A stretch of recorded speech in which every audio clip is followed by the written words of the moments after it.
From what from what I've been able to determine, the federal government, on the average across the country, pays about 7% of the education. I haven't seen that change.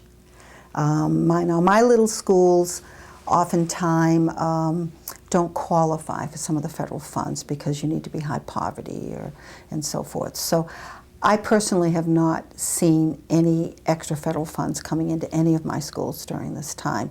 Now, that doesn't mean that there aren't city schools or schools that have some real high incidence of certain populations may have seen some extra money. I have not seen it.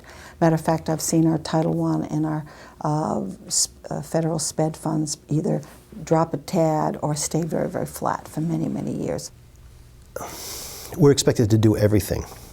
Urban schools or larger systems have a lot more economy of scale. I have to have my very own therapists in speech and occupational therapy and physical therapy. Large schools can have a pool to draw from. The budgetary impact on my building is in some ways, it's stretched a little bit by the need to have all the special education programs funded through the school.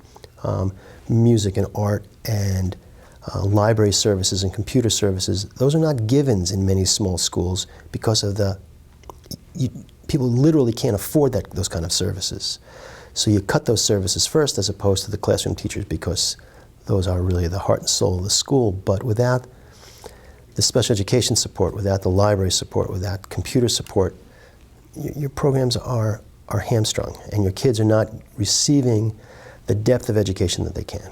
My biggest concern with some of this is the amount of money that's being put into putting a test out there, and what's the money that's being taken away from the classroom, and the money that we need for books and teachers and staffing and all that other piece, because you can't do it all. I do think that someday somebody will follow the money trail on this, and if they add it up or tote it up, all that's spent on this, and parse it out into how many tax dollars every citizen in Massachusetts is paying for this, it might help people say, wonder if this is really necessary.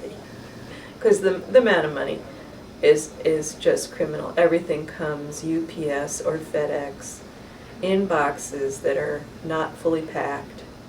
It's crazy. The bottom line should be, is what we're giving to these kids going to make them better prepared for the world out there? I'm not sure that because of MCAS they're going to be any better prepared. But what's happening with the frameworks, MCAS, and now No Child Left Behind is that these greater governmental bodies are trying to take over the regulation of education. I mean, do we want to go that way as a country? Maybe we do. Maybe we want to have, state expectations for learning or national expectations for learning. That's all well and good, as long as, it's done in a way that is effective and appropriate and is funded. And that's the one that really is the most troublesome, because they're moving towards more and more state and federal regulation, but the funding of the education is still on the backs of the local community. So people talk about equity, but the truth is that the well-to-do communities can afford these pieces and the less well-to-do communities cannot and do not afford those pieces and do not put those pieces in place. So the people that say we're wasting our money or it's not money well spent, I encourage them to walk into schools. Walk into flagship schools. Walk into those great, wonderful schools in well-to-do communities and see what they have, and then walk into the less well-to-do communities where they're probably spending more money, but the need of the students are so intense that it costs a lot of money to do this. And this is the richest country on this planet, yet we are unable to find a way to fund our schools. We tend to find a way to fund other projects without batting an eye, but not the schools.